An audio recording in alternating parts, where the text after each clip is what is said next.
Assalamualaikum warahmatullahi wabarakatuh. Kami dari kelompok 3 akan mempresentasikan tugas ilmu ekonomi yang berjudul Pertumbuhan Ekonomi di Masa Pandemi. Presentasi pertama akan dijelaskan oleh saya, Windy Apriani, dan akan dilanjutkan oleh Nadira dan Rosi Lufemi.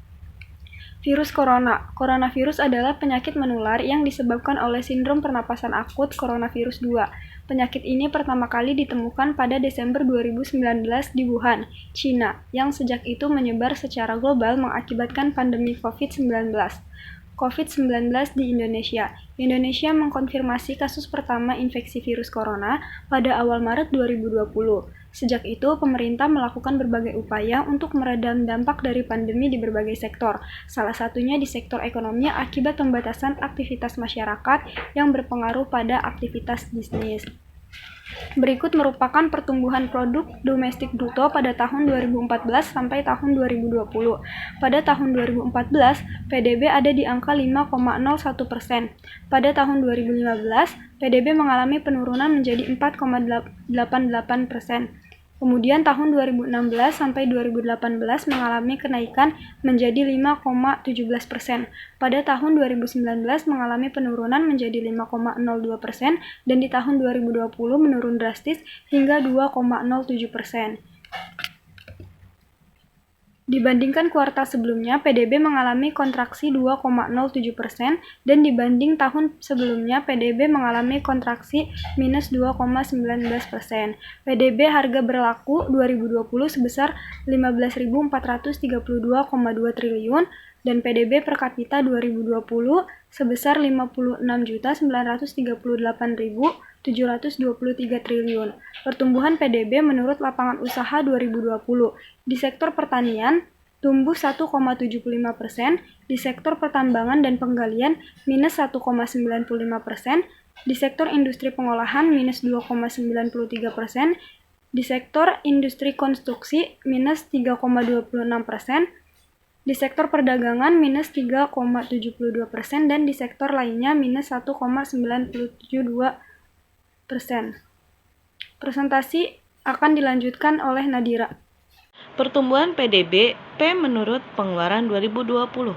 Konsumsi rumah tangga sebesar min 2,63%, konsumsi LNPRT sebesar min 4,29%, konsumsi pemerintah sebesar 1,94%, PMTB sebesar min 4,95%, ekspor sebesar min 7,70%, dan impor sebesar min 14,71%. Pertumbuhan dan kontribusi PDRB menurut wilayah. Tahun 2020, Pulau Jawa memberikan kontribusi terhadap perekonomian Indonesia sebesar 58,75% dengan pertumbuhan yang sebesar min 2,51%. Dengan Pulau Bali dan Nusa Tenggara itu memberikan kontribusi terhadap perekonomian Indonesia sebesar 2,94% dengan pertumbuhannya yaitu min 5,01%.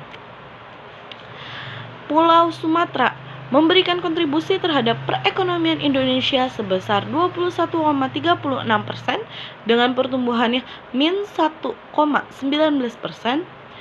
Pulau Kalimantan memberikan kontribusi terhadap perekonomian Indonesia sebesar 7,94% dengan pertumbuhannya min 2,27%.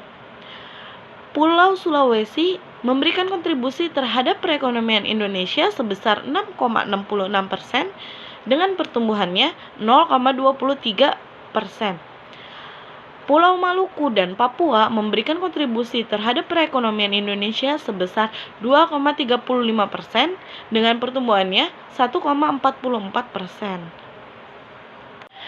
Ramalan kondisi ekonomi Republik Indonesia jika kasus COVID-19 terus naik. Saat ini, total jumlah kasus COVID-19 di Indonesia sudah mencapai 2,05 juta. Dari jumlah itu, sekitar 1,80 juta telah dinyatakan sembuh dan 55.094.000 meninggal dunia. Tingginya lonjakan kasus COVID-19 di tanah air tentunya tidak hanya memberikan dampak pada sektor kesehatan, seperti rumah sakit penuh, tabung oksigen menipis, dan lainnya, tapi juga berpengaruh pada kondisi ekonomi nasional. Ekonom sekaligus Direktur Center of Economic and Law Studies Selyos Bima Yudhistira Adinegara mengatakan kondisi ekonomi Indonesia tentu akan memburuk jika jumlah kasus terus naik. Apalagi kebijakan yang diambil hanya berupa pemberlakuan pembatasan kegiatan masyarakat atau yang disebut PPKM mikro ketat. Sebab menurutnya kebijakan PPKM mikro ketat berpotensi menurunkan ekonomi lebih dalam ketimbang penguncian wilayah lockdown atau pembatasan sosial berskala besar atau PSBB. Penurunan daya beli masyarakat tercermin dari rendahnya proyeksi inflasi ke depan, yaitu cuma di kisaran 1,5% sampai 1,8% pada 2021. Proyeksi lebih rendah dari asumsi pemerintah sebesar 3% plus minus 1%. Inflasi diperkirakan tetap rendah karena sisi pemerintahan melemah, imbuhnya. Sementara nilai tukar rupiah berpotensi nyaris menyentuh Rp15.000 per dolar Amerika Serikat, tepatnya di kisaran 14.500 sampai 14.950 per dolar Amerika Serikat. Faktor yang menekan kurs rupiah tidak hanya datang dari lonjakan kasus COVID-19 dan pengetatan mobilitas, tapi juga tekanan eksternal yang berasal dari sentimen investor mengantisipasi taper tantrum. Proyeksi yang tak jauh beda juga dilihat ekonom KOR Indonesia Yusuf Rendy Manilet. Sebab lonjakan kasus COVID-19 yang terus meninggi tanpa dibarengi dengan kebijakan pembatasan yang drastis hanya akan membuat ekonomi tergerus untuk waktu yang lebih lama. Maka bisa jadi pertumbuhan ekonomi di kuartal 3 nanti berpotensi lebih rendah dibandingkan kuartal 2, ujar Yusuf. Selain itu, kasus yang tinggi dan penanganan yang tidak tegas rentan mempengaruhi tingkat kepercayaan investor di pasar keuangan, sehingga sangat mudah menggoyangkan aliran modal asing untuk keluar dari tanah air. Ketika itu terjadi, maka sudah pasti kurs mata uang Garuda ikut terdepresiasi. Sementara untuk inflasi sendiri sebenarnya justru potensinya lebih kepada inflasi, tetapi deflasi bisa jadi menjadi sinyal buruk terhadap daya beli masyarakat. Pasalnya, pendapatan masyarakat berkurang dan mereka perlu menyesuaikan tingkat konsumsi. Hal ini selanjutnya juga akan mempengaruhi laju pertumbuhan bisnis dan industri. Sedangkan ekonom Bank Permata Joshua Pardede menilai dampak ekonomi dari lonjakan kasus COVID-19 sudah akan terasa sejak kuartal 2 ini. Meski lonjakan baru terasa di penghujung Juni 2021, sebab pengetatan sudah mulai terjadi dan sentimen di pasar keuangan ikut meningkat. Maka, proyeksi pertumbuhan ekonomi kuartal 2 2021 diperkirakan sulit mencapai 7% seperti yang diproyeksikan oleh pemerintah.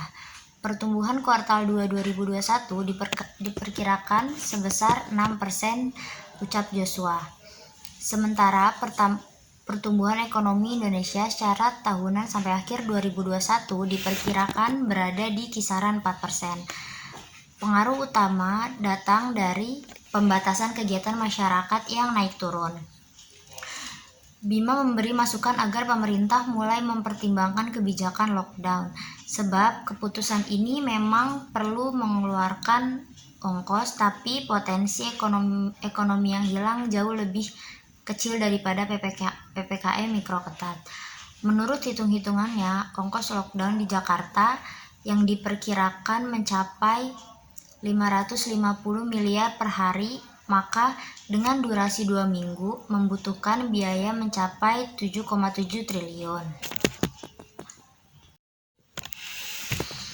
Jakarta asumsinya punya kontribusi 70% terhadap perputaran uang nasional. Kami kalkulasi lockdown nasional sekurang-kurangnya membutuhkan biaya 11 triliun sampai 25 triliun selama 14 hari. Biaya lockdown ini katanya setara 6% dari total infrastruktur 2021 sebesar 431 triliun. Maka seharusnya tidak dikategorikan terlalu memberatkan. Biayanya lebih murah dibanding kerugian ekonomi daripada tidak dilakukan lockdown. Setelah lockdown berhasil, maka ekonomi bisa tumbuh lebih solid. Jangan kondisi darurat kebijakannya nanggung, katanya. Selanjutnya, bila lockdown dilakukan, ia memperkirakan pertumbuhan ekonomi Indonesia masih bisa diselamatkan ke zona positif pada akhir tahun. Proyeksinya ekonomi berada di kisaran 3% sampai 4,5% dan resiko kehilangan PDB hanya sekitar 77 triliun sampai 308 triliun.